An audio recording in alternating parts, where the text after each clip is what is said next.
డబ్బు, అనారోగ్యం, ఉద్యోగం, వ్యాపారం అప్పులతో బాధపడుతున్నారా? వెంటనే ఈ వెబినార్ లో జాయిన్ అవ్వండి. నమస్తే, వెల్కమ్ టు సుమన్ టీవీ. ప్రస్తుతం మనతో పాటు ఉన్నారు business analyst doctor Nandi Rameshwar Rao గారు. నమస్తే సార్. నమస్తే అమ్మ. సార్, చాలామంది బంగారం తాకట్టు పెడుతూ ఉంటారు.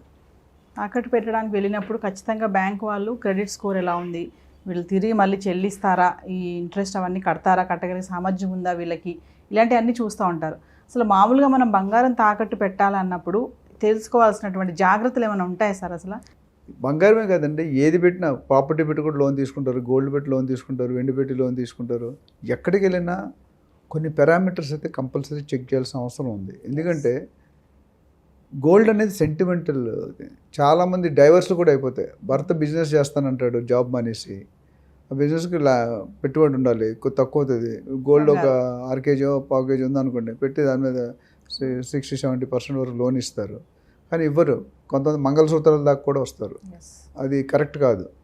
ఎందుకంటే మనం చేసుకుంటే మన స్పేర్ మనీతో చేసుకోవాలి, కానీ భార్య దగ్గర లేకపోతే అమ్మ దగ్గర తీసుకొని వెళ్ళి చేయడం అది తప్పదంటే ఇవ్వాలి. కానీ బట్ దట్ అది కాకుండా ప్రికాషనరీ ఏం తీసుకోవాలంటే ఫస్ట్ ఎవరి దగ్గర అయితే మీరు పెడుతున్నారు, కొంతమంది ఇండివిజువల్గా పెడతారు, తాకట్టు అంటారు. ఇప్పుడు డబ్బు గ్రామంలో పంచాయతీ ప్రెసిడెంట్, మున్సిపో ఎవరో ఉంటారు, వాళ్ళు జనరల్గా డబ్బులు ఉన్న వాళ్ళు ఉంటారు. కాబట్టి వాళ్ళు ఇచ్చేసి వాళ్ళు ఎంత ఇస్తున్నారో ఏం రాస్తున్నారో తెలియదు, బ్లాంక్ పేపర్ని సంతకం పెడతారు మీరు, which is wrong. Blank paper మీద ఎప్పుడు సంతకం పెట్టకూడదు. తర్వాత ఏమైనా రాసుకోవచ్చు. కానీ నేను సో ఇక్కడ రెండు కోణాల్లో మనం, ఒకటి ఇండివిజువల్కి ఇస్తే ఎట్లా, బ్యాంకులో పెడితే ఎట్లా. సో బ్యాంకులో పెడుతున్నారు, బ్యాంకులో పెడితే అది బ్యాంక్ రెప్యుటేషన్ ఏంటి, ఎన్ని రోజుల నుండి మార్కెట్లో ఉంది, కస్టమర్స్ దాని గురించి ఏమనుకుంటారు. ఈ రోజుకి మీరు చూస్తే నేషనల్ బ్యాంక్కి వెళ్తే డీడీ కావాలంటే 6 గంటల సేపు పడుతుంది. అదే మీరు ప్రైవేట్ బ్యాంక్కి వెళ్ళారనుకోండి, ఐసిఐసిఐ చూసి 5 మినిట్స్లో ఇస్తాడు. సర్వీస్ చూడండి, హాస్పిటాలిటీ, కూర్చోమ్మా నువ్వు అంటాడు. కానీ వీళ్ళు yes madam whatever lot of private and government. నేను మొన్న థాయిలాండ్ వెళ్ళాను, బ్యాంకాక్ పట్టామని. వెళ్ళినప్పుడు ఐ వాజ్ షాక్డ్, 80% ఆ ladies are working, gents are not working ఎక్కువ. రెండోది ఇంపార్టెంట్ ఫ్యాక్ట్ అంటే వెరీ స్మైలింగ్, టెన్షన్ అనేది లేదు ముఖం మీద, కూల్గా హాస్పిటల్ నవ్వుతూ. ఒక్కడ హార్న్ కొట్టలేదండి రోడ్డు మీద. నేను అన్ని రోజులు 1 వీక్ ట్రావెల్ చేశాను, not even a single horn. మనోడు ఒక్క సెకండ్ ఆగితే భయంకరమైన టార్చర్ ఉంటుంది. అంటే అక్కడ హార్న్ కొడితే ఫైన్ అంట. యూ కెనాట్ ఎంతైనా అంటే ఒకటే లేను, ఒకటే అనగా మళ్ళీ ఈ సందులు ఆ సందులు దూరం ఉండదు. Discipline, what I'm saying discipline, అది ఇంపార్టెంట్. ఇక్కడ మీరు వెళ్ళినప్పుడు కూడా బ్యాంక్ది తాలూకా హిస్టరీ, బిల్డర్ రియల్ ఎస్టేట్లో ఏమన్నా బిల్డర్ హిస్టరీ అన్నాం, ఏజెంట్ దగ్గర ఏజెంట్ హిస్టరీ ఉంది. ఇక్కడ బ్యాంక్ హిస్టరీ. ఇప్పుడు ప్రుడెన్షియల్ బ్యాంక్ అని ఉండేది ఒకటి, చాలా పెద్ద బ్యాంక్, 80 years బ్యాంక్. 3-4% పర్ మంత్కి ఇచ్చేవాడు ఇంట్రెస్ట్. 3-4%. సంవత్సరానికి SBI 7-8% ఇస్తే మంత్కి 3-4% ఇచ్చేవాడు. అంటే డెఫినెట్గా ఆరే దీపంకి వెలుగు ఎక్కువ ఉంటుంది. ఇప్పుడు తెలుసా మీకు, ఆరే దీపం ఆరిపెట్టు ఒక్కసారి వెళ్ళిపోతుంది. అట్లా మూసే బ్యాంక్కి కథలు ఎక్కువ ఉంటాయి. So never tempt. రియాలిటీ చూసుకోండి, 4-5 బ్యాంకులు చెక్ చేసుకోండి. అన్ని బ్యాంకులు మంచివి, అన్ని బ్యాంకులు చెడ్డవే. ఇప్పుడు ఇవాళ మంచి బ్యాంకు, రేపు చెడ్డ. చార్మినార్ బ్యాంక్ పోయింది, జీటీబీ బ్యాంక్, చాలా బ్యాంకులు పోయినాయి మార్కెట్ గతంలో చూసుకుంటే.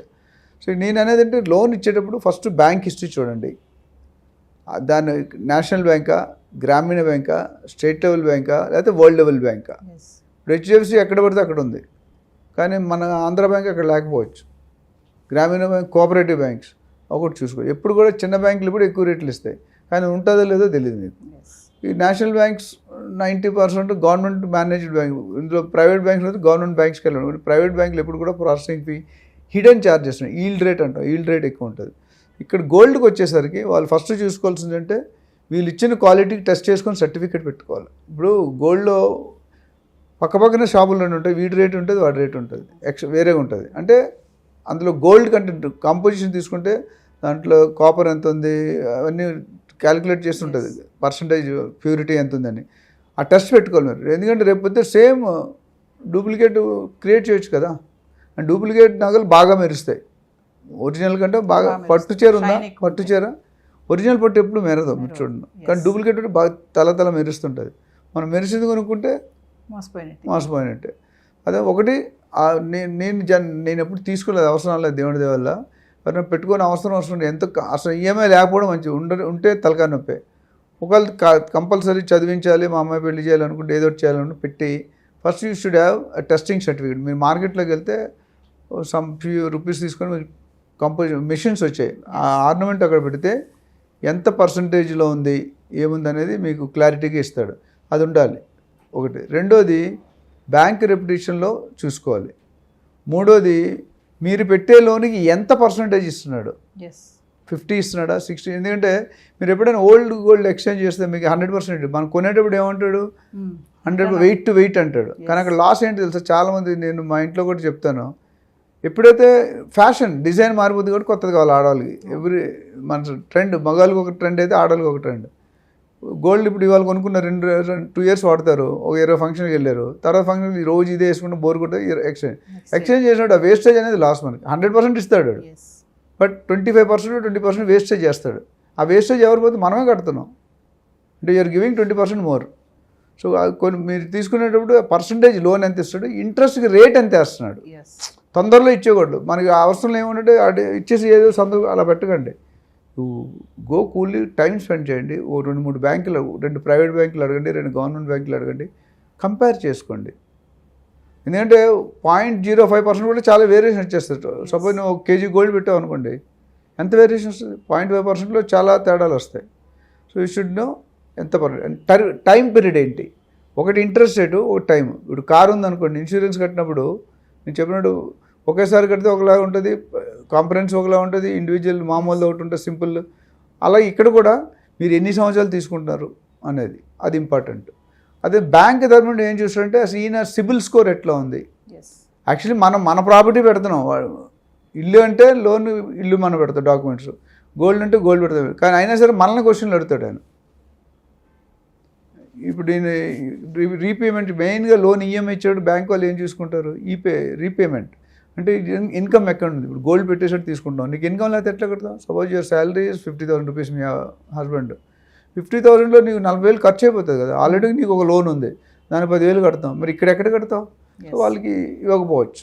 మన గోల్డే, బట్ 100% ఇవ్వడు, దాని మీద 50, 60, 70 డిపెండింగ్ ఆన్ ద టర్మ్స్ పెట్టి ఇస్తారు. ఆ పాయింట్ చూసుకోవాలి. బ్యాంక్ వాళ్ళు ముఖ్యంగా చూసుకునేది నీ ఓన్ హౌస్ ఉందా, రెంటల్ ఇన్కమ్ ఉందా, అగ్రికల్చరల్ ఇన్కమ్ ఉందా, ఇవన్నీ కూడా చూసుకోవాల్సిన అవసరం ఉంది. చూసుకొని మీకు సిబిల్ రేట్ చూసుకొని, సిబిల్ స్కోర్, నేను బ్యాంక్ లోన్ తీసుకున్నాను, నాకు 48 అవర్స్లో లోన్ ఇచ్చింది. నా సిబిల్ స్కోర్ 875 ఉంది, 900లో 650, 700 ఉంటే కానీ ఇవ్వరు. చాలామంది క్రెడిట్ కార్డు వల్ల డిఫాల్ట్ అయిపోతున్నారు. నేను లైఫ్ టైంలో క్రెడిట్ కార్డు వాడలేదు, నా అదృష్టం. అసలు వాడలేదు ఇంతవరకు, నాకు క్రెడిట్ కార్డే లేదు. చాలామంది ఫోన్ చేస్తారు, మీ బాగుంది ప్రొఫైల్ ఇస్తుంది, ఆడిస్తాడని మన లేడీస్కి స్వైప్ చేస్తూనే ఉంటారు. కార్డు హస్బెండ్ అక్కర్లేదు. ఇప్పుడు ఓలా వచ్చిన తర్వాత, ఫోన్లు వచ్చి, స్విగ్గీ వచ్చిన తర్వాత ఫుడ్ అక్కర్లేదు. హస్బెండ్ నువ్వు వస్తే రాకపోతే ఇంకా మంచిది, కార్లు రాకపోతే ఇంకా మంచిది, రాకపోతే ఇంకా వచ్చే తిడుతుంటాడు, మళ్ళీ అవన్నీ ఉంటాయి. Sir in case loan default అయితే? లోన్ డిఫాల్ట్ అయితే no it's bank final call. ఎందుకంటే వాళ్ళు కూడా కొన్ని రూల్స్ ఉన్నాయండి. ఎంతవరకు మీరు సపోజ్ మీరు పెట్టిన గోల్డ్ క్వాంటిటీ ఎంత పెట్టారు, దాని వాల్యూ ఎంత, మీరు తీసుకున్న లోన్ వాల్యూ ఎంత, ఎంత ఈఎంఐ కట్టారు, మిగిలింది ఎంత, అది రికవరీ చేసుకుంటారు. అందులో ఎటువంటి డౌట్ లేదు. అంటే సెకండ్ ఒపీనియన్ లేదు. బికాజ్ వాళ్ళ డబ్బులు వాళ్ళు రికవరీ చేసుకోరు కదా. ఫర్ ఎగ్జాంపుల్ నేను రియల్ ఎస్టేట్లో ఏమవుతుందో చెప్తే మీకు అర్థమవుతుంది. రియల్ ఎస్టేట్లో ఒక ఇల్లు మీరు ₹1,00,00,000 పెట్టి ఫ్లాట్ కొనుక్కున్నారు, 20 లక్షలు మీరు ఇచ్చారు, 80 లక్షలు లోన్ తీసుకున్నారు, 20 సంవత్సరాల లోను, 10 సంవత్సరాలకి ఇంకో 30 లక్షలు కట్టారు, 30-40 లక్షలు కట్టారు. మీరు కట్టింది 20, 30 లక్షలు మీరు కట్టారు, ఇంకా 50 లక్షలు ఉంది.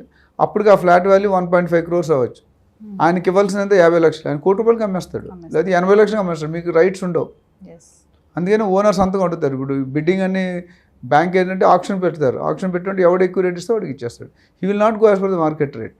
అదే మనం అమ్ముకొని చేసుకుంటే మనం అప్రిషియేషన్ అది కావాలి కదా. నువ్వు ₹1,00,00,000 కొంటే 10 సంవత్సరాల తర్వాత దాని వాల్యూ అయితే పెరుగుతుంది కదా, అంటే 50% పెరుగుతుంది. సో అది లాస్ అవుతుంది. సో వాల్యుయేషన్ దాని రూల్స్ స్పెసిఫిక్గా ఫిక్స్ చేసి ఉన్నాయి. ఆ రూల్స్ బట్టి మీరు కట్టుకుంటూ ఉన్నారంటే మీకు లాసే, మీరు అనుకున్న దానికంటే ఎక్కువ లాస్ అవుతుంది. బంగారం తాకట్టు పెట్టడం అనేది సేఫే అంటారా సార్ అసలు? అంటే అది $1 million క్వశ్చన్. సేఫ్ అంటే ఇప్పుడు బెగ్గర్స్ కెనాట్ బి చూజర్స్ అని ఒక సామెత ఉంది. Beggars cannot be choosers. జూబ్లీహిల్స్లో చెక్ పోస్ట్ ఎవరో చెప్పారు, beggars association president 30 crores collection అయిందంట 1 yearకి, ఓన్లీ బెగ్గర్స్. అది ఎందుకంటానంటే మనకు అవసరం ఉన్నప్పుడు అవన్నీ ఆలోచించాం. అవసరమే ఆలోచన నేర్పుతుంది, రైట్? ఇక్కడ ఆ స్టేజ్ దాటిపోయి మనం తీసుకోకపోతే you will be in problem. అయితే వాడు ఇల్లు కబ్జా చేస్తాడు, లేదా కొడతాడు, తిడతాడు, ఏదో జరుగుతుంది, కారు ఎత్తుకెళ్తాడు. సో ఆప్షన్ ఉన్నప్పుడు అయితే మాత్రం ఫస్ట్ ఐ సజెస్ట్ ప్లాన్ చేసుకోవాలండి. ఇన్కమ్ ఎప్పుడు కూడా ప్లాన్ చేసుకోవాలి. ప్లాన్ చేసుకొని మనం ఏంటంటే డబ్బులు లేకుండా హడావిడిగా చేస్తాం. నాకు ఒక ఫ్యామిలీ తెలుసు, ఆయన మంత్లీ ఇన్కమ్ 50,000, 3 కూతుర్లు, 2 కూతురు పెళ్ళయింది, 3వ కూతురు రిటైర్ అయిపోయాడు, పెన్షన్ అంతా 10,000 15,000 వస్తుంది. ఆయనకు పెద్ద ₹1,00,00,000 పెట్టి పెళ్లి చేశాడు. ఎక్కడి నుండి వచ్చాయి? ఇప్పుడు తినడానికి తిండి లేదు. సో మనకు ఉన్న లిమిట్స్, కొన్ని లైబిలిటీస్ పెంచకూడదు, అసెట్స్ పెంచుకోవాలి. లైబిలిటీ కారు కొనుక్కోవడం లైబిలిటీ, అసెట్ అంటే లైబిలిటీ. కారు ఉంది, బైక్ ఉంది. కారు ఓన్లీ ఫ్యామిలీకి తీసుకెళ్ళి కూడా వెళ్తాడు ఆయన. మామూలు బైక్ వెళ్తాడు అంటే నెలకు 1 రోజు 2 రోజులు తెస్తాడు. బట్ 10 లక్షలు 20 లక్షలు పెట్టి కారు కొన్న దాని మీద అదే 10 లక్షలు బ్యాంకులో ఉంటే ఇప్పుడు ఎసెట్స్ పెంచుకోవాలి. ఎసెట్ వేరు, లైబిలిటీ వేరు. కొంత వాచెస్ 10 లక్షల వాచ్ పెట్టుకుంటారు. ₹1000 వాచ్ కూడా ఉంది, 10 లక్షల వాచ్, 2 వాచ్లే. Purpose time. సో ఓవరాల్ ఏంటంటే తాకట్టు అసలు ఈఎంఐ ప్లాన్ చేసుకోకూడదు. చాలామంది ఏమంటే అప్పు ఉంటే మంచిది, కొంతవరకు ఉండాలి. అప్పు మన తల మించి ఉందనుకోండి, you will be in problem. Thank you sir. Thank you.